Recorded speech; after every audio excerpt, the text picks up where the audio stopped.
Décodeur passe l'été avec Marie-Claire Maison.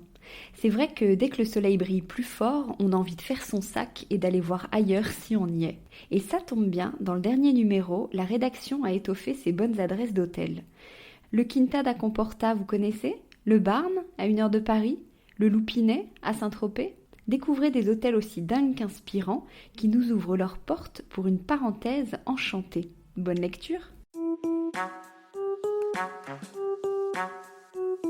Bienvenue sur Décodeur, le podcast qui parle de celles et ceux qui font la déco aujourd'hui. Je m'appelle Hortense Leluc et à chaque nouvel épisode, j'invite à mon micro un architecte ou un designer, une marque reconnue ou émergente, un entrepreneur ou un influenceur, quelqu'un que vous allez connaître ou pas, mais qui dans tous les cas va nous parler déco. Son parcours, son métier, son quotidien, son univers, ses goûts, on saura tout. Enfin, j'espère.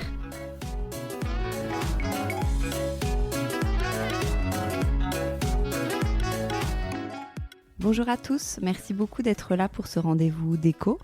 Pour ceux qui écoutent pour la première fois, bienvenue. Surtout, n'oubliez pas de vous abonner à ce podcast pour ne pas rater les prochains épisodes. Pour un épisode de juillet, je trouvais ça joli de rencontrer Camille Souleyrol et Marie Vanditelli qui ont créé Invincible Été. Ce nom plein de promesses est une marque française, 100% artisanale, qui s'appuie sur la technique photo du cyanotype. N'ayez pas peur de ce mot, on va tout vous expliquer, pour créer des pièces uniques en bleu et blanc à partir de végétaux séchés.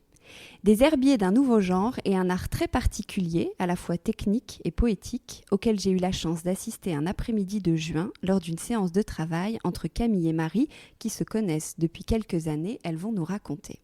Aujourd'hui, elles sont au Chac, un nouveau lieu incroyable en plein cœur de Paris. Un concept inédit dans une ancienne imprimerie de la maison d'édition Calman-Lévy, avec un espace de restauration, un coin cosy pour le café, des salles pour travailler ou organiser des réunions, et même un super studio de podcast dans lequel nous sommes aujourd'hui pour justement écouter Camille et Marie nous raconter leur histoire et leurs petits secrets, j'espère. Bonjour Marie, bonjour Camille.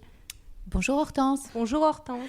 Alors, on va attaquer dans le vif du sujet tout de suite pour bien comprendre. Donc, j'ai parlé de cyanotype. Qu'est-ce qu'un cyanotype ? Alors, un cyanotype, c'est une photographie en fait. C'est une technique qui a été inventée dans les années 1840 par un astronome anglais qui s'appelait Herschel et qui s'est aperçu qu'en mélangeant deux produits, du citrate d'ammonium ferrique et du ferricyanure de potassium, il obtenait une solution photosensible. Grâce à cette technique, il a pu inventer une sorte de photocopie d'objets qu'il posait sur cette solution. Et on va vous expliquer un petit peu comment ça se passe et un petit peu la technique que l'on emploie. Donc c'est de la photo. En fait, c'est exactement de la photographie, mais c'est une photographie du tout début de l'invention de la photographie. C'est une photographie ferrique. En fait, cette technique-là, elle a été mise au jour par surtout une botaniste anglaise qui s'appelait Anna Atkins et qui s'est aperçue qu'en utilisant ce cyanotype, elle pouvait avoir l'empreinte exacte de la fleur qu'elle avait récoltée. Avant, un herbier était fait de dessins, d'images, d'interprétations des botanistes. Et là, elle avait la représentation exacte de sa plante. Et donc, on va vous expliquer un petit peu comment on peut obtenir ces résultats. Ouais. Alors, vous, comment vous l'avez découvert, cette technique ? Alors, je reprends le micro. Moi, c'est Camille, associée à Marie, la plus formidable des partenaires au monde. Et non, c'est vrai. Et en fait, moi, j'étais en Grèce il y a 3 ans, au mois d'août, et j'ai un ami artiste américain qui est venu me rejoindre sur une petite île et qui est venu avec de la poudre blanche. Et il m'a dit, Camille, j'ai un truc pour toi, on va s'amuser comme des fous. J'ai ouvert la boîte, je lui ai dit, mais Eric, je ne prends pas de drogue. Et il m'a dit, t'es vraiment une idiote, c'est du cyanotype. Je lui ai dit, mais du cyano quoi ? Voilà. Et tout a démarré. Donc, il m'a initiée à cette technique. Sous le soleil de la Grèce, on faisait la solution photosensible la nuit, on travaillait le jour, on s'amusait comme des fous, on faisait des ateliers en famille avec les copains. Et je suis revenue après à Paris en septembre. Comme je suis journaliste de déco, j'ai fait Maison et Objets et je me suis dit, mais comment ça se fait que personne n'ait jamais pensé à faire un projet, entre guillemets, commercial et de le présenter à Maison et Objets. Le projet est né comme ça. L'idée, je l'avais. En fait, il me fallait un associé. Et là, ça a été absolument merveilleux parce que ça a été de rencontrer Marie, mais de re-rencontrer Marie. En fait, Marie, on s'est rencontrés quand j'avais 20 ans et elle 27 ans. Donc, c'était... Hortense, vous le direz, on est très, très jeunes, mais... Voilà, et en fait, on ne s'est jamais quittés, on est toujours restés amis. Marie est dans l'édition, moi aujourd'hui dans la presse. Et on a fait un déjeuner en avril, il y a 2 ans maintenant. Et j'ai dit à Marie, j'ai un projet, mais je cherche une associée. Et elle m'a dit, moi. Et je lui ai dit, mais t'es prête à faire des cyanotypes ? Elle m'a dit, des cyano quoi ? Je lui ai expliqué et elle m'a dit, je le fais avec toi. Et l'aventure s'est lancée et ça fait plus de 2 ans.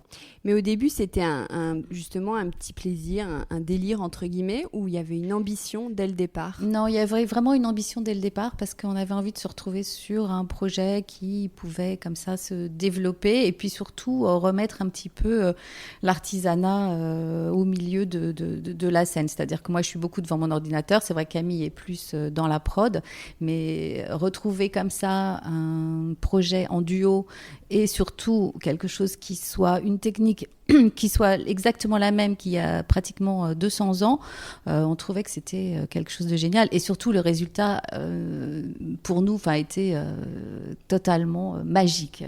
En fait, ce qu'il y a de très amusant dans ce projet et dans notre association avec Marie, c'est qu'en fait, c'est assez rare de pouvoir monter une marque, entre guillemets, où on maîtrise tous les process. Et nous, c'était notre idée, c'est-à-dire que l'idée, c'était de maîtriser tout, de tout faire. Et en fait, en vrai, on est quand même toutes les deux dans assez pointu, je ne sais pas, mais en tout cas, on connaît un peu le monde de la déco. Et il n'était pas question de monter une marque et de produire des choses à l'autre bout du monde. En fait, ce qui est très amusant dans ce projet, c'est qu'en fait, on maîtrise tout. C'est-à-dire qu'on maîtrise la technique et on le fait. En fait, c'est-à-dire qu'on est à la fois au four et au moulin. On a monté cette structure, on crée notre compte Instagram, mais on produit chaque pièce en fait. Chaque pièce est faite, on découpe le papier, on prépare nos papiers, on les vend à Maison Objet et en fait, on maîtrise notre process de A à Z. Après, il y a un truc même qui est très amusant, mais on y reviendra, j'imagine, c'est qu'on a créé notre outil de production. Mais donc voilà, donc c'est vrai qu'il y avait ce côté artisanal et aussi dans le côté artisanal, il n'y a pas d'intermédiaire en fait. On ne fait pas des bijoux et on ne sous-traite pas des pièces à tel artisan et tout. Les pièces, on les imagine dans notre tête, on a créé notre herbier pour pouvoir travailler et après on travaille et chaque pièce qui est en vente, c'est une pièce, c'est un petit peu un petit bébé de Marie et moi. Mais c'est un vrai travail, du coup vous dites, mais vous avez déjà des vies bien remplies, comment vous organisez ? Parce qu'on est un peu deux psychopathes de travail. Et aussi parce qu'on s'amuse beaucoup. C'est un projet qui est entouré de soleil à tout niveau.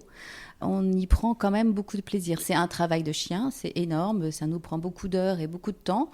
Mais en même temps, on a eu, grâce à ce projet, des rencontres totalement folles, des associations qu'on n'aurait jamais pu avoir autrement, des projets magnifiques. Et c'est quelque chose d'extrêmement solaire qui maintenant nous anime quand même vraiment, quoi. Et à quel moment vous avez senti que ça démarrait, que ça plaisait ? C'est avec Maison et Objet ? Oui, vraiment. C'était le premier Maison et Objet où on est allé. Alors, la fleur au fusil...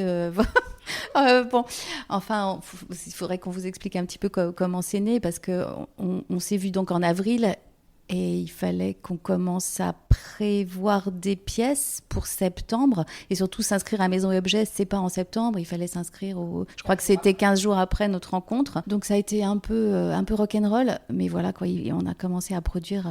Vous vous souvenez de votre premier client ? Ah ben, je crois que c'était les types de... Ah oui, on avait fait des tissus aussi et c'était des Suisses, des Suissesses qui sont venus et qui ont acheté pratiquement tous les tissus d'un coup. Et après, on a eu 2 grands gaillards anglais qui sont venus nous visiter et on disait, oui, ils nous disaient, c'est super, c'est chouette, ça nous intéresse vraiment. Donc, nous, on ne savait pas trop et ils nous ont sorti leur carte et c'était Selfridges à Londres. Bon, on s'est dit, peut-être qu'il y a peut-être quelque chose finalement, ça doit plaire quand même à des gens. Et voilà, c'était... Oui, après le bon marché est passé et c'est là qu'on a commencé effectivement à voir un petit peu qu'il y avait peut-être un avenir dans le cyanotype. Nous, on voyait le potentiel qui est à la frontière un petit peu artistique et déco. Après, on est toujours un peu seul dans sa tête. Et en fait, c'est vrai que Maison et Objet, moi, la veille, d'un seul coup, je n'ai pas dormi. Je me suis dit, non, mais attends, mais je suis complètement zinzin, c'est beau dans ma tête. Tout le monde va se rendre compte que c'est affreux et on ne va rien vendre. J'ai embarqué cette pauvre Marie dans l'aventure, ça va être un échec retentissant. Bon, l'argent, il est perdu, c'est pas très grave, tant pis. Mais ça va être une telle désillusion pour elle, quoi. Et en fait, c'est vrai que le deuxième jour, en fait, on avait remboursé le stand. C'est-à-dire que les gens s'arrêtaient sur notre stand, les gens nous achetaient des pièces, partaient avec. Et c'est vrai que voilà, on a eu des grands noms de la déco qui se sont arrêtés. Et on s'est dit, ok, en fait, on trouve ça beau, mais on n'est pas toute seule, quoi. Donc ça a été un peu, on a été rassurés de ça. Mais c'est vrai que la veille, on était quand même un peu genre d'un seul coup, mais est-ce qu'on n'est pas complètement zinzin ? En fait, il faut préciser qu'effectivement, ce ne sont que des pièces uniques. Parce que cette technique fait qu'on doit préparer nos papiers à l'avance avec cette fameuse solution photosensible. Et chaque coup de pinceau est un coup de pinceau totalement unique. Donc, on le fait la nuit, avec des petites lampes. Et on ne voit pas tout à fait bien ce qu'on fait. Donc, on applique cette solution sur notre papier, qui est un très beau papier pour aquarelle, donc qui arrive à boire le mélange. Après, on le fait sécher totalement dans le noir. Et quand on est prête le lendemain, on prépare notre machine qui va nous permettre de reproduire les rayons du soleil. On pose notre papier qui donc a été préparé la nuit précédente. On pose nos végétaux dessus. Et là, on va les mettre sous les lampes UV pendant 5 minutes. Donc ensuite, quand on sort le papier qui est resté dans cette machine que l'on a fabriquée avec les végétaux dessus, on rince entièrement le papier. Toute la solution qu'on a appliquée disparaît et comme par magie, le bleu apparaît. C'est-à-dire que tout ce qui a été touché par les UV devient bleu et tout ce qui a masqué les UV reprend la couleur du papier, donc devient blanc. Visuellement, on a ce mélange comme ça, ce duo de blanc et de bleu, un bleu complètement dingue qui est du bleu de Prusse pur. C'est exactement la solution qui est utilisée pour créer cette couleur. Et c'est vrai que là, il y a un petit côté magique auquel... oui, Hortense, vous avez pu assister. C'était dingue. C'est toujours ce bleu-là. On obtiendra toujours ce bleu de Prusse. Oui, il existe des produits, mais alors pour le coup, qui sont absolument, totalement chimiques et presque instables, qui pourraient créer du bleu ou du rouge, mais on avait quand même décidé de ne pas utiliser du bleu, du vert ou du rouge, pardon. Mais on avait décidé de pas utiliser ce type de produits qui sont beaucoup trop difficiles à manipuler. Et le bleu est une couleur tellement universelle qui plaît aux hommes, aux femmes, aux enfants. Il y a quelque chose de totalement addictif avec ce bleu. Là, on a fait un énorme panoramique qu'on a installé dans un lieu très joli qui s'appelle Chez nous Campagne, dans le Perche. On a recouvert un mur entier de papier peint qu'on a réalisé à partir de nos pièces uniques en numérique. Et là, on rentre et on est enveloppé littéralement de ce bleu. Et voilà. C'est vrai qu'il y a ce bleu, il y a aussi toute la composition qui fait toute la beauté de la photo, je dirais. C'est réfléchi, ça ? Oui, en fait, il faut qu'on vous explique, parce que c'est vrai qu'on est sur un podcast et que nous, c'est un projet très visuel. En fait, pour faire des cyanotypes, il faut des plantes. Et en fait, nous, en amont du projet, c'est-à-dire que quand on a décidé avec Marie, en avril, il y a 2 ans, de faire le projet, en fait, la première chose, ça a été de constituer un herbier. Il y a aussi quelque chose de très important dans cette technique, dans le cyanotype, c'est qu'on n'est pas sur une histoire, contrairement à la photo classique, argentique, on n'est pas sur une histoire d'agrandissement. On est à échelle 1. Ça veut dire quoi ? Ça veut dire que si on vend un tirage avec une fougère qui fait 1,10 m, c'est qu'on a dans nos herbiers une fougère qui fait 1,10 m. Si on a dans nos herbiers, dans nos cyanotypes, s'il y a un tirage avec du muguet, on va avoir du muguet. En fait, on est dans la réplique exact de la plante. Il n'y a pas d'agrandissement. On a 3 formats pour le moment. Et en fait, ces 3 formats nous ont obligés à constituer 3 herbiers différents. On a un herbier qui fait format 3, on a un herbier qui fait 56-76 et on a des très grands herbiers qui font 76-106 cm. Donc là, on commence à être vraiment sur des choses un peu étonnantes, quoi. On a moins l'habitude de voir ça. Je veux dire, faire sécher une branche, par exemple, d'érable japonais de plus d'1 mètre. Bon, on commence à être dans des très belles pièces. Donc, il y a tout ce travail en amont de préparer les papiers, de les faire sécher, d'accord ? Et le lendemain, quand on est prêt à insoler, c'est-à-dire à révéler, à travailler ce papier et à le faire réagir avec des UV, en fait, on va les piocher dans nos herbiers. Et en fait, c'est un peu à la manière d'un poème. On va choisir des mots pour faire un poème, où on va choisir des plantes dans nos herbiers pour créer une composition. Alors, on peut décider d'être sur des choses très simples, je ne sais pas, moi, d'être sur 2 coquelicots et un brin de blé, mais on peut aussi s'amuser à faire des bouquets baroques, très 18e, où on mélange différentes essences de plantes. On va avoir du végétal, mais on va avoir du floral. C'est-à-dire qu'on va mélanger des fleurs avec des branches d'arbres, avec des graminées. Et on va avoir des compositions comme ça, un peu de jardin sauvage. Donc en fait, il y a aussi tout ce travail, entre guillemets, de composition.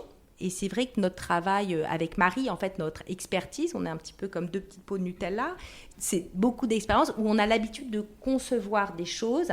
Donc en fait, c'est vrai que ces compositions, on les fait assez librement, quoi. Et c'est vrai que voilà, souvent, on s'en sort pas si mal, quoi. Il y en a qui rendent mieux que d'autres ? Alors, en fait, bien sûr, il faut savoir que dans le cyanotype, on va avoir des pleins et des vides. Par exemple, si j'ai une fougère, je vais avoir des choses très détaillées parce que la fougère est très ciselée. Il y a beaucoup de pleins, beaucoup de vides. Donc, en fait, les UV vont essayer de venir grignoter et vont dessiner le plus de détails possible. Si je décide de mettre une feuille de chêne, non, pas de feuille de chêne, une feuille de marronnier, par exemple, qui fait 15 cm, je vais juste avoir une énorme masse blanche. Donc en fait, on a appris avec tout ce qu'on a expérimenté. De toute façon, ce projet, il est quand même très empirique puisque on s'est initié toute seule. On s'est rendu compte qu'il y avait des plantes où on se disait « ça va être formidable » et puis c'était horrible. On a fait un test, par exemple, avec de l'eucalyptus rond. On a eu comme une ribambelle de pommes de terre, quoi. Donc maintenant, on sait, mais on n'a jamais fini d'expérimenter. Mais on sait qu'il y a des choses qui marchent. On a essayé les algues. Jusqu'à maintenant, ce qu'on a testé n'a pas donné. On sait qu'avec du corail, ce serait sublime, il faut qu'on essaye. En fait, on commence un petit peu à comprendre ce qui va marcher. Ce qu'on n'arrive pas encore vraiment à comprendre, c'est les histoires de transparence. C'est qu'en fait, il y a des coquelicots qu'on va faire sécher et on va récupérer de la transparence dans les pétales. Et il y a certaines plantes qui nous paraissent, ou certaines fleurs qui nous paraissent transparentes, et en fait, elles vont créer que du blanc. Vous les trouvez où, les végétaux ? C'est des végétaux extraordinaires qui viennent de très loin ou ils sont... En fait, c'est mignon. En fait, ces histoires d'herbiers, en fait, ils se constituent de plein de choses. C'est-à-dire, il y a ce que nous, on récupère. Donc, ça peut être des fougères qu'on va chercher dans la forêt. Ça peut être aussi... Toujours un sécateur dans la voiture. Voilà, on a toujours un sécateur dans la voiture. Ça peut être, en fait, on a eu aussi des amis fleuristes qui nous ont dit « Ah, j'ai vu quelque chose de magnifique, je te l'ai mis sous presse. » Quand on a fait Jardin, il y a 1 an, les gens venaient nous dire « Il y a une fille trop mignonne qui est venue et qui nous avait fait sécher des pavots. » Donc, en fait, ils s'alimentent, entre guillemets, de cadeaux qu'on nous fait, de ce qu'on glane. On a fait un événement avec une fleuriste très connue, la Marianne Guédin, par exemple, qui, à la fin de l'événement, elle a dit « Non, mais prenez tout. » En vrai, c'est des choses qu'on recueille, nous, des choses qu'on nous donne. On le crée d'une manière un peu aléatoire, en fait. On ne se dit pas, tiens, on va faire toutes les variétés de fougères, et puis après, on va passer à toutes les variétés d'eucalyptus. Il se constitue un peu de nos rencontres. C'est vrai que là, évidemment, il y a eu la saison des coquelicots. On a fait beaucoup d'herbiers de coquelicots. Et c'est vrai que c'est aussi la belle saison, c'est aussi le nom de la marque, bien sûr, c'est l'été. Et on est dans la pleine floraison des plantes et tout ça. Donc, c'est vrai que c'est un moment pour nous de récolte. Mais ça se fait, on part en week-end. Là, on est revenu du Perche. J'ai hurlé sur la bande d'arrêt pour que mon mec se mette sur la bande d'arrêt d'urgence. Parce qu'en fait, j'ai vu des fleurs de carottes et je me suis dit, on ne sait jamais, ça peut toujours nous servir, on n'en a plus beaucoup. Voilà. En fait, c'est un projet qui nous accompagne tous les jours. Hein. Vous faisiez des herbiers avant ? Il y a un grand retour quand même, on voit beaucoup d'herbiers aujourd'hui, il y a une vraie tendance. Comment elle s'explique ? Alors en fait, moi j'ai toujours fait des herbiers, c'est une façon un peu d'immortaliser la nature. C'est aussi prétexte à une balade. Tu sais, il y a un texte magnifique qui est sorti sur le fait de ramasser des coquillages, qu'en fait ça mettait dans un état méditatif. Il y a tout un article là, en ce moment, je sais pas, dans un magazine anglais, qui raconte à quel point c'est presque une expérience philosophique et méditative. Et bien, en fait, dans le fait de faire un herbier, c'est un peu la même chose. C'est-à-dire que d'abord, quand on fait du cyanotype, on ne voit plus jamais la nature comme on la voit avant. C'est-à-dire qu'on la voit avec des pleins et des vides. On la voit avec des ciselés, on voit tout ça. Et après, c'est une excuse, en fait, aussi pour aller se balader, pour aller ramasser. Moi, j'adore les feuilles de chêne, par exemple. Je ne peux pas m'empêcher d'en ramasser, de leur faire des petits yeux, de faire des petites familles comme ça. Mais c'est assez génial, en fait, d'aller glaner des choses. Et surtout, l'herbier, en fait, il permet de garder les plantes. Ce qui est génial avec le cyanotype, c'est que pour les botanistes, ça a été la révolution. Mais ça a été la révolution pour 2 raisons. C'est-à-dire qu'en fait, avant l'arrivée du cyanotype, il y avait des naturalistes, comme Buffon, qui décrivaient les plantes et qui travaillaient avec ces dessinateurs qui dessinaient la plante. Donc ça, c'était une vision qui était quand même très subjective. C'est plutôt comme ça, c'est plutôt cette couleur et tout ça. Il y avait à l'époque des herbiers. Donc on avait une description de la plante, on cueillait la plante. Il y a plein d'herbiers du 18e qui sont encore présents, sauf que c'est très fragile. Et la différence, c'est que le cyanotype est beaucoup moins fragile qu'un herbier. Le cyanotype, c'est une photo. Si vous gardez une fougère 200 ans dans votre armoire de famille, en vrai, vous allez ouvrir le livre dans 200 ans, vos arrière-petits-enfants, il n'y aura plus de fougère. Mais il y aura le cyanotype. Donc c'était cette avancée qui, en fait, a compensé la fragilité de l'herbier. Mais c'est la même histoire en fait.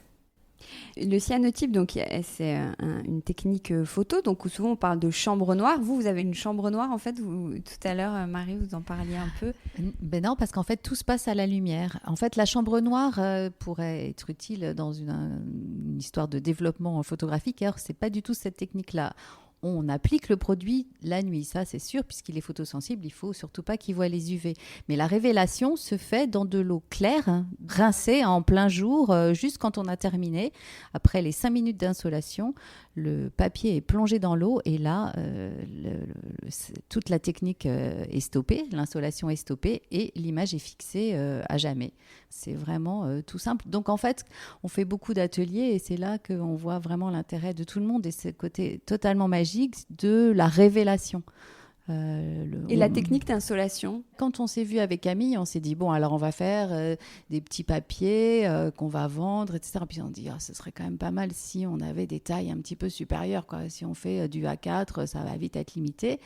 Ok, donc on s'est dit, mais comment on va faire? Au soleil, c'est hyper instable, c'est trop compliqué. Bon, qu'est-ce qu'on va faire? On va fabriquer une machine pour faire nos cyanotypes, même en plein hiver, parce qu'il ne va pas toujours faire beau.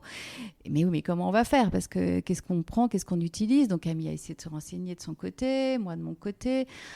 Camille est allée voir des gens qui vendaient des UV pour les serpents. Mais qu'est-ce que vous avez comme serpent? Non, en fait, c'est pas pour les serpents. Donc voilà, donc on a réussi à avoir quelques noms comme ça de fournisseurs. Et puis bon, j'avoue que j'ai un mari qui est très très bricoleur. Et puis on a eu rendez-vous chez Camille. On s'est dit voilà, il faut absolument qu'on invente notre outil de travail et cette machine. Camille partait en Inde avec des amis et elle m'a dit bon. Au revoir, à dans 15 jours avec la machine. Voilà. Donc, en fait, le challenge, c'était de fabriquer une très grande machine pour faire des grands cyanotypes de plus d'1 mètre en 15 jours. Et donc, voilà, j'ai mis mon cher époux à la tâche et il a réussi à nous sortir quelque chose. Ça s'allumait quand on est arrivé chez Camille le jour de l'essai. On savait que les UV marchaient, mais alors on ne savait pas grand-chose d'autre. Camille avait passé la nuit à préparer des papiers avec son fameux ami Marc qui l'avait initié et qui a eu la gentillesse de venir nous aider pour les premiers. Et puis voilà, on a ouvert le tiroir, on a posé notre papier, on a posé nos végétaux, on a allumé, on a mis 5 minutes, puis 6 minutes, 7 minutes, on ne savait pas trop. Et le premier truc qu'on a sorti, et là on était tellement contente, on est allé rincer dans le jardin et puis on a vu apparaître ce bleu et on s'est dit, purée, ça marche, quoi. Et c'était vraiment une grande aventure. Ce qui est très amusant, parce qu'on a fait hurler de rire les gens ce week-end dans le Perche en leur racontant ça, c'est qu'en fait, je me suis rendu compte qu'on est très habitué à utiliser des outils qui existent. Donc, au début du projet, moi, je me suis dit, je vais aller sur Internet. Je vais acheter une machine à insoler. En fait, ça n'existe pas. Il existe des petites machines. Je vous dis d'ailleurs, si ça vous intéresse de vous initier, n'hésitez pas. Il existe des petites machines pour faire des petits formats. Mais en fait, nous, en l'occurrence, on voulait faire des grands formats. Bien sûr, nous, ça nous amusait d'être sur des belles pièces, quoi. Cette histoire-là, de se rendre compte que quelque chose n'existe pas, et en fait, je sais pas, ça doit être mon caractère un peu zinzin ou celui de Marie. On s'est dit, si ça n'existe pas, il faut l'inventer. Donc, ce qui paraît surréaliste, en fait, surtout que moi, je sais pas tenir un clou et un marteau, et voilà. Ce que je trouve très drôle a posteriori, c'est que, pas à un moment donné, on a renoncé. On s'est dit, s'il n'y a pas, on va le faire. Et on n'a pas du tout pensé que c'était impossible, en fait. C'était assez fou, d'ailleurs, de dire ça, parce qu'au final, la machine est très complexe. On nous a demandé depuis les plans de la machine, autant vous dire qu'on ne les donne pas. En fait, cette machine, les 2 machines, puisqu'on a 2 formats, et tout ce procédé, nous, personnellement, comme on l'a inventé, on l'a breveté, on l'a déposé à l'INPI. Donc, c'est très amusant. C'est comme si on voulait, on voulait faire du tissage de fil de fer, et on invente un métier à tisser pour le fil de fer, quoi. Mais c'est vrai qu'il y avait un côté où on n'a pas douté, quoi. En fait, on était tellement portés par cet enthousiasme autour du projet. Il y a eu tellement, et c'est vrai, Marie a raison, en fait, c'est un projet qui est très solaire, qui est assez incroyable, de toutes ces soi-disant coïncidences qu'il y a eu. Enfin, en fait, c'est un projet qui est très amusant, qui est un peu, parfois on appelle ça un peu l'alignement des planètes, quoi. Des choses un peu magiques se sont produites. Comment on a réussi, comment Philippe, le mari de Marie, a réussi à fabriquer cette machine. Alors, on a vu des informations d'ingénieurs, d'électriciens, on a vu des conseils et tout. Mais comment ça a marché du premier coup? C'est hallucinant, en fait. Comment on a réussi à régler l'intensité des UV, à avoir la bonne taille des UV, à les mettre à la bonne hauteur du papier. Si on reprend l'histoire dans l'autre sens, c'est hallucinant. Mais heureusement, on ne s'est pas posé toutes ces questions-là. On a juste essayé et il y a eu de la magie, c'est que ça a marché du premier jour. Mais je pense qu'il y a plein de gens peut-être qui essayent de le faire et qui n'y arrivent pas, quoi. Mais par exemple, c'est pareil, le papier, il y a plein de papiers qui réagissent très mal. Et nous, en fait, on est tout de suite passé par moi, je connais assez bien le monde de l'édition, donc on est passé par 2 papiers, d'ailleurs, au début. On en a commandé à un fournisseur, mais on n'est pas dans des circuits classiques. Bon, on ne dira pas les noms, quand même, on garde un peu nos secrets. Et en fait, on a essayé ce papier-là. Et ça a marché du premier coup. Ça veut dire quoi, marcher du premier coup ? Ça veut dire que quand même, c'est des papiers, c'est des grands formats. On les trempe dans des bassines d'eau, quoi. Je veux dire, essayez avec un papier journal, vous allez comprendre. Prenez un bout de papier journal, mettez-le dans l'eau, ou prenez une feuille de carnet, mettez-le dans l'eau, vous allez voir, il va se déliter, en fait. Et en fait, ça a marché. Nous, on a trouvé ça normal. Puis après, on a essayé, un ami de Marie nous a livré des papiers, ça nous amusait d'essayer. On s'est dit, oh génial. Mais non, ça ne marchait pas. On a eu une espèce de la chance du débutant un peu dans toutes les étapes. Maison et objets, c'était pareil. On a eu un super emplacement. Mais je crois que c'est porté par... que c'est porté par une énergie sincère. En plus, on est un peu toutes les deux... On est en même temps assez professionnels dans nos métiers et tout. Et en même temps, je trouve qu'on est assez fraîche, quoi, dans notre vision du projet, dans notre approche des gens. Non, je pense à Marinette. Mais c'est un travail qui est très artisanal. Si jamais vous avez une énorme commande, comment vous faites ? Alors, je vais vous expliquer ce qui nous est déjà arrivé. Après le premier maison et objet, voilà, on a eu quelques commandes, etc. Et puis, je crois que c'était au moment de Noël, juste fin décembre, je reçois un petit coup de fil d'une dame qui me dit, voilà, je vous ai vu à Maison et Objets, je suis belge, on a une chaîne de boutiques de vêtements. Donc là, pour le 15 janvier, j'aurais besoin de 100 pièces uniques dans les 3 formats, tout mélangé de tous les végétaux différents, etc. Donc autant vous dire qu'on n'avait pas produit depuis un petit moment, donc on avait 0 stock. Donc là, il a fallu, en plein hiver, créer 100 pièces uniques. Alors autant c'est sympa en plein été, autant en plein hiver, c'est quand même un sacré challenge parce que avec la doudoune, la nuit, mettre le produit, après rincer à 1 degré dans le jardin des formats géants. En tout cas, c'était le baptême du feu. On s'est défoncé et bien sûr qu'elle a eu sa commande, etc. Et elle a eu dans les temps. Mais on a eu un peu froid, je dois dire. Mais c'était génial aussi. On est allé la livrer en Belgique directement. Et puis, ils ont fait vraiment une très, très, très jolie déco dans je crois qu'il y avait une 50aine ou 40aine de boutiques réparties entre la Belgique, l'Allemagne et la Suisse, je crois. Enfin bon, c'était super. En fait, c'est ce que disait Camille. On le fait de manière assez légère, mais en même temps hyper sérieuse, quoi. Voilà. On ne se prend pas du tout au sérieux, mais on le fait vraiment super sérieusement. Est-ce que vous faites la même chose, justement, sur vos profils ? On fait tout à 2, en fait. On est chacune d'un côté de la machine, on pose les plantes ensemble et on rince ensemble. Il n'y en a pas une qui est plus technique et l'autre qui commercialise Non, pas du tout. Non. Nous ne sommes ni techniques ni commerciales. Là, ça, il faut être clair. Nous cherchons, on passe une annonce. Non, en fait, déjà, on est extrêmement complémentaires, ceci dit, parce qu'on fait la même chose quand on fait les pièces. Après, on n'a pas les mêmes énergies, Marie et moi, et on n'apporte pas la même chose au projet. Mais je ne sais pas avec qui d'autre j'aurais pu le faire que Marie. J'apporte des choses que Marie, elle, ne lui sont pas faciles. Elle fait des choses en 2 secondes qui, pour moi, me prendraient 2 mois.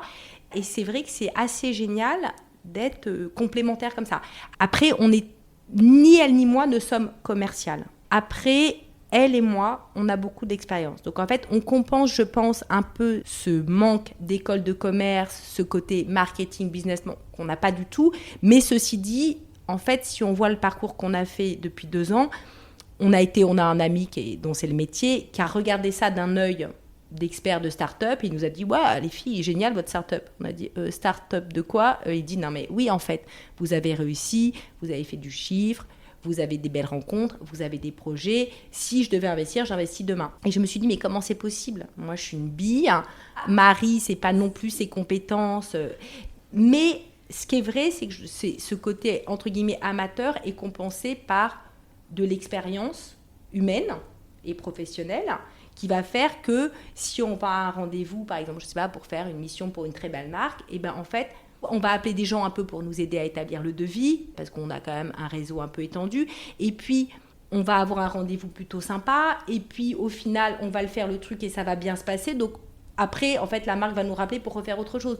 Notre manque d'expertise marketing, commerciale, a été compensé, en tout cas pendant ces 2 dernières années, par une notion de l'expérience et un certain professionnalisme qu'on a toutes les deux. Hein, t'es d'accord, Marie ? Oui. N'hésite pas à passer beaucoup de temps. Hein. C'est tout ce qu'on a obtenu, c'est aussi beaucoup de notre temps. C'est de notre temps libre parce qu'on a chacune un métier qui nous prend énormément de temps. On a des métiers largement à plein temps, voire plus. Et ça, on le fait encore en plus. Mais avec une telle énergie, on n'a quand même souvent pas vraiment l'impression de travailler.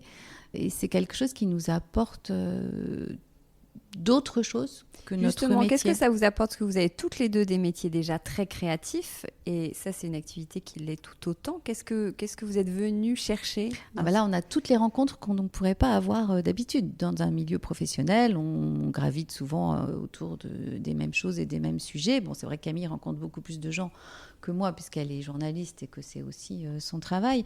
Mais c'est des personnes qu'on n'aurait jamais rencontrées autrement. Et c'est des retours qu'on a et de gens qui ne sont pas forcément professionnels. Parce que quand on fait des ateliers, on accueille tout le monde de tous les âges, de tous les milieux, de tous les domaines. Et là, on arrive à échanger avec des gens qui sont totalement incroyables. Et les marques qui viennent vers nous pour travailler. Enfin bon, tout ça, c'est des choses que, bien entendu, on n'aurait jamais eues. On a toutes les deux, effectivement, des métiers créatifs et des métiers où on rencontre beaucoup de gens. Marie, beaucoup dans l'édition. Moi, étant dans la presse, effectivement, un truc un peu plus ouvert sur différents corps de métier. Mais en vrai, pendant ces 2 ans, on a rencontré des gens qu'on n'aurait jamais rencontrés, ni elle ni moi. Je veux dire, quand on rencontre, par exemple, l'équipe du Muséum d'Histoire Naturelle qui possède des cyanotypes d'Anna Atkins, qu'on a une visite privée de ce lieu qui n'est ouvert que pendant la journée du patrimoine, avec les bibliothécaires qui sont folles de joie, les conservatrices, de nous montrer à nous, en privé, les travaux d'Anna Atkins dans cette bibliothèque magnifique. Je veux dire, c'est un cadeau de la vie, en fait. Si on rencontre un paysagiste magnifique, à Jardin, un homme qui a un talent fou, et qui vient nous dire « c'est génial les filles, j'aimerais bien qu'on en fasse, est-ce que je peux en faire un avec vous ?» Mais quelle rencontre géniale! On a rencontré des gens du luxe, vraiment de très très belles marques de haute couture françaises, des maisons d'exception, avec qui on a eu des rendez-vous mais formidables, avec qui on a fait des ateliers, avec qui on a ri, avec qui on a partagé, et en plus qui nous ont rémunérés et qui nous envoient un message en disant « merci les filles, quel bonheur de vous avoir rencontrées ». Donc moi, par mon métier, je ne vais pas rencontrer ces gens-là. Et si je les rencontre, en tout cas, je ne vais pas partager avec eux une expérience créative. Et ce qui est génial, c'est qu'en fait, on partage une expérience créative. Soit on est sur un salon à Maison Objet, on va rencontrer des gens qui vont nous acheter des pièces, mais là, on va effectivement avoir des rencontres avec des belles marques. On a été invités à exposer notre travail au Bon Marché pendant 8 mois. Je veux dire, ça veut dire quoi? Ça veut dire qu'en fait, on a rencontré toutes les équipes du Bon Marché. On a rencontré les filles du merchandising, on a rencontré la responsable maison. Mais en fait, c'est des gens... On s'est régalé de les rencontrer. Donc, en fait, ça nous a permis de faire des rencontres humaines, d'avoir des échanges artistiques avec le monde des boutiques, avec le monde de la botanique, avec Jardin, avec le Muséum d'Histoire Naturelle, avec des gens des galeries d'art. On est dans une très belle galerie d'art à Paris. Donc, en fait, ça nous a ouvert des portes interactives, d'interaction, avec plein de gens très différents. Et ça, c'est follement amusant. Et aujourd'hui avec Hortense, donc c'est génial. Mais on a aussi du public qui vient nous voir, qui veut partager avec nous cette technique. Et en fait, l'avantage de cette technique-là, c'est qu'on peut s'en approprier très très vite. C'est-à-dire que c'est pas très compliqué à faire en réalité. Chaque résultat est très beau. Donc les gens qui ont peur d'être, qui disent moi j'aimerais bien faire des choses créatives, j'aimerais bien être un peu artiste, etc. et qui ont peur de se lancer, grâce à ça, grâce à nous, on les entoure, on les aide, on les encourage, ils font une pièce qui est super jolie. Et en fait, c'est pour montrer aussi, remettre un petit peu l'art au niveau de tout le monde. On a des prix qui sont super raisonnables. C'est le prix d'une photo classique qui elle-même est tirée à plusieurs exemplaires. Là, chaque pièce est totalement unique. Il n'y en aura jamais de pareil. Et même, c'est parfois un problème parce que si de temps en temps, on aimerait bien reproduire exactement la même chose, mais on n'y arrive jamais. On a mis un petit peu l'art au niveau de plein de gens, quoi. En fait, c'est un projet qui est à la frontière entre artisanat et art. Comment vous voyez l'avenir d'Invincible Été dans 2 ans, dans 10 ans, vous voyez où? Ce projet, il nous prend du temps. si on n'avait pas toutes les deux des métiers à côté, on mettrait les bouchées doubles et on pourrait faire beaucoup de choses. Là, on est un petit peu limité par notre temps, qui est un peu incompressible. Ce projet, il a 3 axes, en fait, et ça depuis le début. Le projet, il est de vendre des pièces uniques. Très bien, des cyanotypes, repartir de l'histoire de la botanique, de s'inscrire dans les traces d'Anna Atkins et de faire des herbiers cyanotypes et de vendre nos tirages uniques. Ok, ça c'est depuis le début, c'est ce qu'on a fait à Maison Objet, c'est ce qu'on fait à travers les galeries d'art qui nous représentent. Et à travers notre site, on vend nos pièces. Après, il y a 2 autres axes dans ce projet, et ça, tout ça c'est très clair pour nous depuis le début, c'est qu'en fait, on a vendu des pièces et on s'est dit, mais on a vendu des choses magnifiques, des choses somptueuses et on les reverra jamais. Donc en fait, on est parti d'un constat qui était que quand on fait un workshop, c'est on va travailler 24 heures ou 48 heures et on va faire une série de pièces, un peu comme un potier ou comme un céramiste. Donc on va faire c'est pas au four, mais c'est dans notre machine à insoler. On fait des fournées de cyanotypes et les plus belles pièces, en fait, on les numérise en très haute def, en très, très, très haute def. Et ça nous donne, en fait, une banque d'images. Et c'est vrai qu'on est en train de constituer, depuis 2 ans, je pense, la plus grosse banque d'images haute définition de cyanotypes. Des choses simples, des choses compliquées, des fonds, des couleurs. Ça, c'est le 2e axe du projet qui est de donner lieu après à des collabs. Et ça a déjà démarré. On a fait une collab avec la marque Aigle qui sort en Asie avec des parkas qui sont en train de sortir en Corée, au Japon et tout ça. Ça sort là en ce moment. Et on a une collab magnifique avec une très belle marque d'accessoires avec des foulards, des pochettes, beaucoup de très belles choses qui va sortir l'année prochaine. Donc ça, c'est la banque d'images. Et après, il y a un 3e axe auquel on avait pensé, mais qui en fait se révèle être le plus monétisable. Quelqu'un du marketing nous dirait, mais foncez dessus. En fait, c'est exactement ce que disait Marie, c'est les ateliers. C'est-à-dire que nous, au début, on ne s'est pas dit qu'on voulait faire des ateliers, qu'on voulait partager ça. On a fait notre machine, c'est notre outil, on produit. Mais on a présenté sur Jardin. Et on avait la machine. Et on a une 2e machine plus petite. Et Jardin nous a dit, écoutez, nous, on aimerait bien que les gens aient une expérience. Est-ce que vous pourriez faire de la démonstration ? On dit, bah oui, on veut bien partager ça un petit peu, quoi. Sauf qu'en fait, ça a été l'émeute. Les gens faisaient la queue pendant 2 heures. Avec Marie, on n'a rien compris. On a mangé une pomme debout avec du jus de pomme qui tombait sur les cyanotypes, j'oublierai jamais. Marie, qui est quelqu'un de très sérieux, s'est mis à ricaner nerveusement à partir de 4 heures d'après-midi. Moi, j'étais complètement à l'ouest. Je fumais clope sur clope. À l'époque, j'ai arrêté depuis. On était azimutés. Et là, on s'est dit, non, mais alors là, je crois qu'il y a un gros marché. Donc, en fait, après, on nous a beaucoup demandé de faire des ateliers. Beaucoup de marques, et d'ailleurs j'en profite pour les remercier. Après, concrètement, ça nous prend beaucoup de temps, beaucoup d'énergie. Donc pour l'instant, notre politique, et c'est sans aucune prétention, c'est de se dire on le fait de façon exclusive dans des lieux prestigieux autour d'une expo. Voilà, c'est pas la foire fouille, on va pas aller faire la foire de Paris et on n'est pas des. Sinon, j'ai l'impression de me voir comme une espèce de lutin de foire, c'est ou de rap-carotte, je sais, sur les marchés. Donc en fait, l'idée, c'est de le faire, oui, si on est dans un cadre un peu magique, si c'est un prétexte pour que ce soit un moment un peu féerique. Voilà, jardin, c'est parfait. Là, on était dans un endroit magnifique dans le Perche, dans un ancien prieuré avec des gens absolument déments et tout. Mais si on met quelqu'un dans le projet cette année, en fait, c'est ça qu'il faut développer.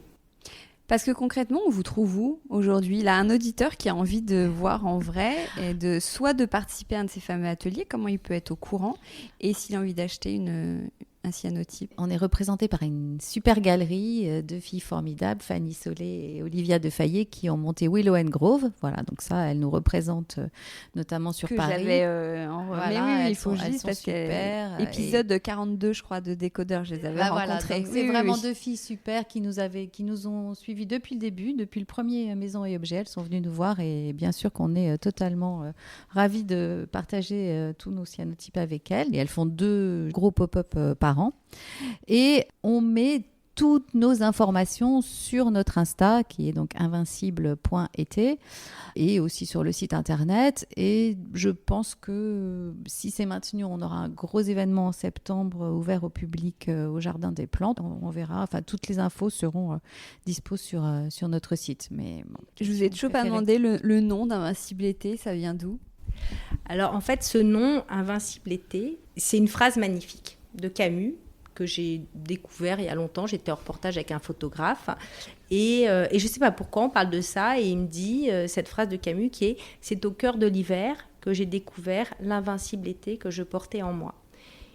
Et cette phrase, je l'ai trouvée d'une force hallucinante parce que je me suis dit, en fait, moi j'ai eu un parcours pas toujours facile et je me suis dit, mais il ne faut jamais oublier, même quand on a des moments de chagrin, chacun a en lui un soleil, quoi. Chacun a en lui une espèce d'été invincible, justement, une force de vie qui vient de l'enfance, qui vient de la résilience. Je me suis dit, mais c'est magnifique, il ne faut jamais oublier ça, en fait. Il ne faut jamais oublier qu'on a tous un invincible été. J'avais cette phrase dans un coin de ma tête et avec Marie, on cherchait le nom. Alors, on est passé par des choses monstrueuses. On était là, évidemment, les Prussiennes, Bleu de Prusse, je sais pas moi, les mots bleus. Enfin, je vous dis n'importe quoi. Enfin, que des choses pas très jolies. Et je ne sais pas pourquoi. Je me souviens très bien, j'étais à la maison et j'appelle Marie et je dis Marie, été invincible ou invincible été? Et elle m'a dit c'est magnifique. Et mon mari, qui est dessinateur, était à côté. Il me dit, mais c'est magnifique ce nom. Mais c'est magnifique. Alors après, c'est génial parce que justement, on n'a pas fait d'école de marketing ni rien.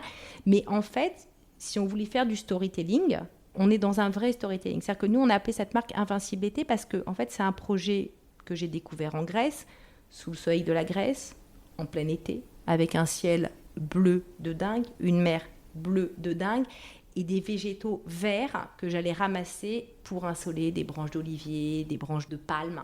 C'était un projet très solaire. Cette invincibilité, c'est de dire, quand on est en hiver, en fait, quand on quitte septembre et qu'on s'embarque pour une année, en fait, en janvier-février, j'ai un ami qui appelle ça la traversée de l'Atlantique. Et on est au milieu de l'Atlantique. Et l'été derrière, en fait, on n'en a plus les bienfaits. Et l'été devant, il est très très loin. Et là, on est au milieu de la mer. Et bien là, il y a un poster chez vous, il y a un tirage chez vous d'Invincible Été. Et en fait, il y a un été qui a eu lieu, mais il y a un été qui vous attend quelque part. Et en fait, alors c'est des mots, c'est du storytelling, c'est génial, mais en fait, c'est vrai. C'est comme ça qu'on l'a vécu, c'est comme ça que j'ai découvert le procédé, c'est comme ça qu'on vit la marque, c'est vraiment avec du soleil qu'on le fait, c'est vraiment avec de l'eau qu'on le fait, c'est vraiment un projet où on fait vraiment nos herbiers en été. Donc en fait, il se trouve que le storytelling magnifique est totalement véridique. On n'a pas été obligé de l'inventer, en fait, il est là. C'est vrai que c'est aussi un procédé où toutes les étapes sont belles. C'est-à-dire que l'herbier est magnifique, la couleur du papier qui est vert-jaune avant d'être insolé, qui devient vert avec un vert complètement dense que tout le monde a envie d'arrêter mais qu'on ne peut pas arrêter, et qui devient bleu. Le storytelling magnifique qui se fait tout seul, en fait. C'est-à-dire que si on nous demande des photos de l'atelier, mais c'est un rêve, en fait. Si on nous demande de venir participer à un workshop, c'est bluffant. Je ne sais pas comment vous dire. En fait, c'est pas comme si on était dans une tannerie, quoi, où à la fin, vous sortez un sac en cuir, c'est magnifique, mais vous avez pris une peau de bête, ça pue, c'est nettoyé, vous salissez l'eau. Nous, l'herbier est dingue, les feuilles de papier sont jaunes, elle devient verte, ça devient bleu, ça sèche, le bleu est très lumineux, d'un seul coup, il devient hyper dense, hyper profond. On a une chance énorme, c'est que ce projet à lui-même est un plan marketing, quoi. Mais c'est pas de notre fait, en fait. Tout ça, on l'a découvert au fur et à mesure qu'on a monté le projet, en fait. On s'est dit, les gens disaient, ah non, mais c'est beau, hein. Ah non, mais tout est beau, hein. Ah non, mais c'est là. Donc là, ah ben oui, c'est vrai, tout est beau. Non, mais c'est une chance, en fait. Mais tout ça, c'est pas des choses qu'on a. Ça fait partie de la force du projet. Vous avez des tableaux Invincible Été chez vous ou vous saturez? Alors moi, j'en ai plein, j'ai tous les tirages et tout ça dans l'atelier, d'abord parce que ça sert aussi de showroom. Oui, on n'a pas dit ça, mais c'est très important. Si des gens sont à Paris et veulent nous rencontrer, en fait, pour vraiment des rendez-vous avec des gens qui sont intéressés, en fait, on ouvre le showroom, on boit un café, un thé et les gens choisissent leurs pièces parce qu'il faut les voir. C'est mieux de les voir en vrai. Alors évidemment, quand on habite en province, on regarde les photos sur le site. Mais s'il y a vraiment un désir d'achat, après, sincèrement, on n'ouvre pas la porte de l'atelier pour un A3 parce qu'on n'a pas le temps. Mais si quelqu'un veut acheter une belle pièce, elle est toujours reçue de façon très chouette à la maison qui est aussi atelier, à Paris, à République. Et il se trouve que, donc moi j'en ai beaucoup, et mes enfants, qui ont tous fait des ateliers, en ont tous dans leur chambre. Moi, j'en ai un peu dans mon bureau et dans la chambre de ma fille. Voilà, c'est un peu plus dur de les mettre dans mon salon parce que mes murs sont déjà très occupés. Voilà, mais j'adore. À chaque fois que je les vois, je me dis oh là là. Bon, bref. En tout cas, ça apporte toujours cette espèce de. C'est un bleu qui est extrêmement rassurant, très enveloppant, très agréable à regarder et qui va vraiment avec tout. C'est un peu comme du jean. Les gens achètent et ça va partout en fait et ça marche tout le temps.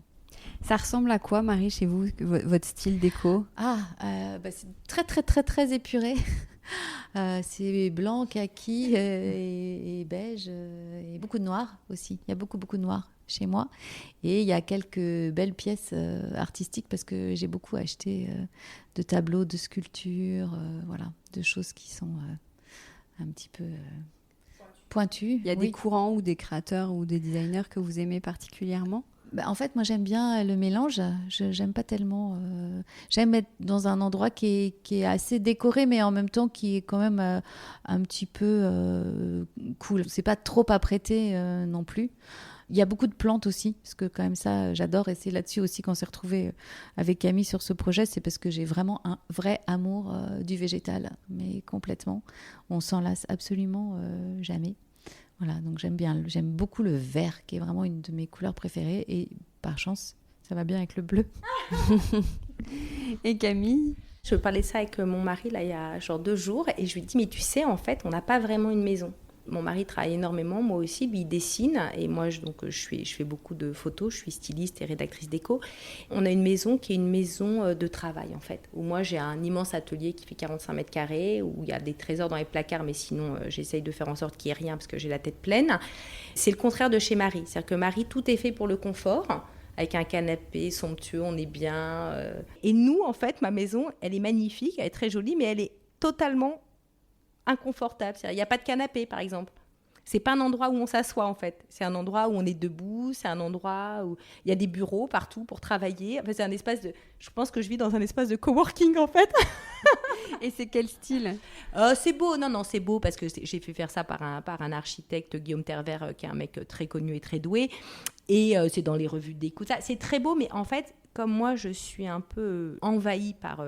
mais dans le bon sens, j'adore ça. En fait, moi, mon métier de styliste déco m'a guérie. En fait, j'adorais les objets. Et si je n'avais pas fait ce métier, en fait, je serais antiquaire ou brocanteuse parce que j'ai une passion totale pour les objets.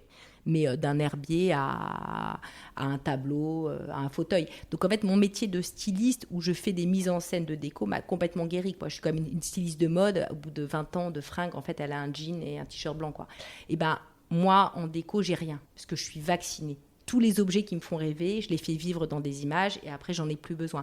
Donc, c'est un espace, oui, il y a une grande table pliante avec un ordinateur dans un grand espace en bois. C'est très beau, hein. Mais en vrai, le moment où vous voulez vous mettre dans un canapé pour être cool, là vous dites « Waouh, mais où est-ce qu'on se pose ?» Voilà. C'est assez drôle, hein, mais j'ai réalisé ça il y a 2 jours. Et bien là, justement, ce sont bientôt les vacances. La maison idéale, elle ressemble à quoi, justement, pour être à la cool, pour être confortable et chillée? En fait, le seul endroit où j'arrive à me reposer, c'est bizarre, hein, c'est quand je pars en Grèce parce qu'il fait tellement chaud, entre 2h et 5h, qu'en fait, je suis obligée d'être à l'abri et de bouquiner. Donc, c'est le seul truc qui est obligé de m'arrêter, en fait. C'est la force du soleil qui fait que non, je ne vais pas aller me baigner parce que je vais cramer. Non, je ne peux pas partir faire une randonnée parce que je vais carboniser. Non, je ne peux pas aller faire le marché parce que je vais mourir de chaud. Donc, en fait, je suis obligée de lire à l'abri de la lumière. Et il fait même un peu trop chaud pour faire des cyanotypes. Et Marie, votre maison idéale? Ma maison idéale, moi je crois que c'est la maison de Soulages au bord de la mer, c'est-à-dire une grande lame en béton avec un peu de bois et vue sur la mer, voilà, et pas grand-chose dedans. Voilà, ça, c'est vraiment le rêve pour moi et la possibilité de ne rien faire, ce qui est aussi assez rare en ce qui me concerne. Bon, super, je vous souhaite de très bonnes vacances à toutes les deux. Merci Hortense, vraiment. Et à bientôt. Beaucoup, au revoir Hortense. Camille, au revoir Marie. Décodeur, c'est terminé pour aujourd'hui. Merci beaucoup d'avoir écouté en entier. Si vous avez aimé, n'oubliez surtout pas de vous abonner à cette émission pour ne pas rater les prochains épisodes. Bien sûr, vous pouvez aussi le partager sur Facebook, Twitter, LinkedIn ou en story Instagram par exemple. Ça permet de le faire connaître à vos proches. Je suis Hortense Leluc et vous pouvez me retrouver sous le pseudo Hortense Déco ou via le compte Décodeur Podcast sur Instagram. Et si jamais vous écoutez sur iPhone via l'application Apple Podcast, vous pouvez aussi me laisser un commentaire, rubrique classement et avis, parce que plus j'ai de commentaires, plus Décodeur se démarque dans la jungle des podcasts, ce qui est très important pour moi, pour me faire connaître encore plus largement et faire découvrir le monde de la déco au plus grand nombre.